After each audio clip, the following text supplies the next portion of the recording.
이제 그래서 이제 우리가 이 요건들을 다 정리해서 어디에다가 근로복지공단에 접수를 합니다. 그러면 이제 제가 실무하다 보면 아직도 이제 처음이니까 사실 이런 산재를 한 집안에서 막 여러 번 경험하기는 사실 쉬운 건 아니고요. 그러다 보니까 그러면 근로복지공단 어디로 접수해야 돼요? 라고 얘기를 해요. 우리 집 근처로 가면 됩니까? 아니죠. 어디로 가야 되죠? 그 해당 사업장, 그 신청인, 재해자, 그 재해자가 소속돼 있는 사업장을 관할하는 근로복지공단이 있습니다. 관할에다 정해져 있으니까요. 이곳에 이제 접수를 하시면은 이곳에 담당자가 정해지겠죠. 그죠? 그럼 이제 담당자가 조사를 하는데 조사는 크게 이렇게 생각하시면 돼요.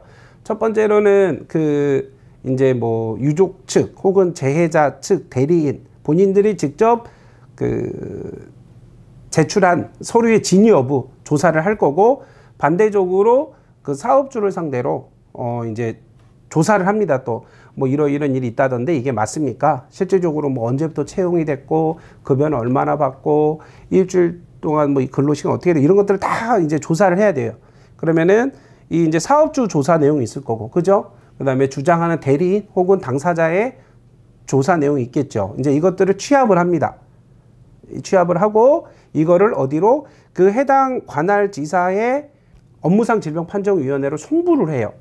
송부를 하면은 그곳에 물론 이제 그 질병판정위원회에 따라서 뭐 대구 쪽이냐 부산이냐 인천이냐 서울이냐 뭐 대전이냐 등등에 따라 달라지긴 하지만 뭐 짧게는 뭐 3, 4주 길게는 그 이상 걸리는 경우가 있더라고요.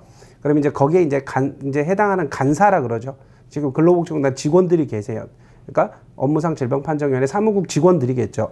이분들이 조사를 해요. 조사를 하고 다시 한번 이제 심의안을 정확히 작성한 다음에 이제 이거를 그 해당 당일에 뭐 예를 들면 오늘 뭐 서울 업무상 질병판정위원회 뭐 217자 뇌심혈관 질환 회의가 열린다. 그럼 이제 회의가 열릴 거지 않습니까? 그러면 질병판정위원회에서 이렇게 위원들이 판단을 하고 그 자리에서 결정이 납니다.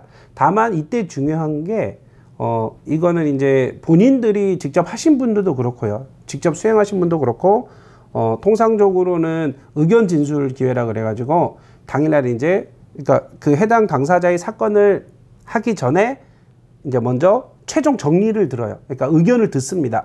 물론 이때 사업주가 나오는 경우도 있어요. 사업주도 나오고 재해자도 나오고 둘이 힘을 합하는 경우도 있고 즉 같은 생각일 때도 있고 서로 상반된 생각일 때도 있고 그래서 뭐 양측이건 한측이건 이렇게 이야기를 듣고 나면 이제 그분들이 나가시겠죠. 그러면 이제 위원님들끼리 이렇게 이제 의견을 교환하고 서로 본인의 생각들을 주장을 하십니다. 그래서 다수결에 의해서 정해집니다. 그래서 질병판정위원회 이제 오늘 심의가 있다고 해서 오늘 결과가 나오는 게 아니고 오늘 이걸 가지고 결재란도 있을 거잖아요. 그 다음에 또 최종적으로 정리도 해야 돼요. 그곳에서 또 정리하면 이게 아까 말씀드렸던 원처분 기관, 즉 처음에 그 서류를 접수했던 근로복지공단으로 그 결정문이 갈 거고 결정이 갈 거고 그럼 거기에서 이제 대리인 혹은 당사자에게 결과를 보내주게 돼 있어요.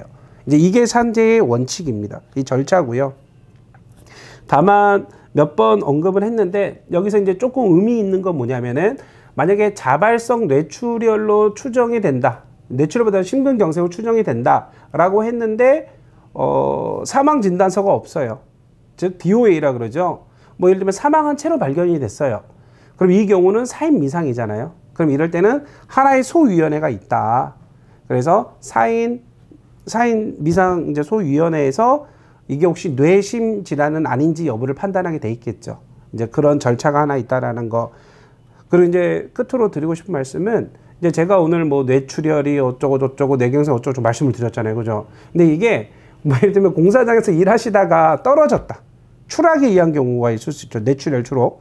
뭐 아니면은 또 뭐 이렇게 뭐 추락 혹은 아니면 작업하는데 뭐 낙하물에 의해서 충돌이 있는 경우 아니면 교통사고 있는 경우 뭐 계단에서 굴러떨어진 경우 실족한 경우 등등등 있잖아요. 즉 외상에 의해서 발생한 뇌출혈은 이 자발성 뇌출혈과 구분된 개념으로서 이거는 업무상 질병의 업무상 사고예요. 그러니까 이거는 지금까지 말씀드렸던 것 중에서 어떤 거를 거치지 않냐면은 원처분 기간 접수까지는 좋아요. 근데 그 위에 질병판정위원회를 거치지 않아요. 왜냐하면 이거는 질병이 아니잖아요.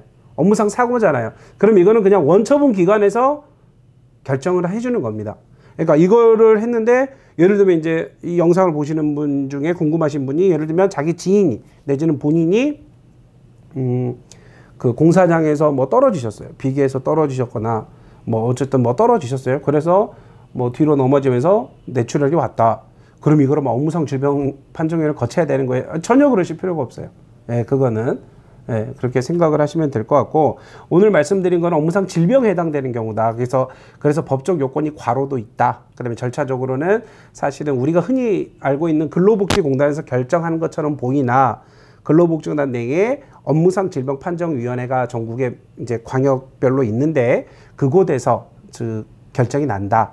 이제 이 이야기를 제가 좀 드리고 싶었습니다. 그래서 업무상 사고와 질병이 똑같은 뇌출혈이라 그래도 그 입증하기가 아주 어렵겠죠. 사실 질병의 경우에는 그냥 과로의 요건을 입증을 해야 되는데 그게 많이 어렵습니다. 실무적으로는. 왜냐하면 사실 우리 대한민국이 뭐 OECD 중에서도 평균 이상으로 일을 많이 한다. 또 집에 가보면은 나중에 유가족들을 만나보면 우리 남편 정말 고생 많이 했어요. 일 많이 했어요. 맨날 야근했어요.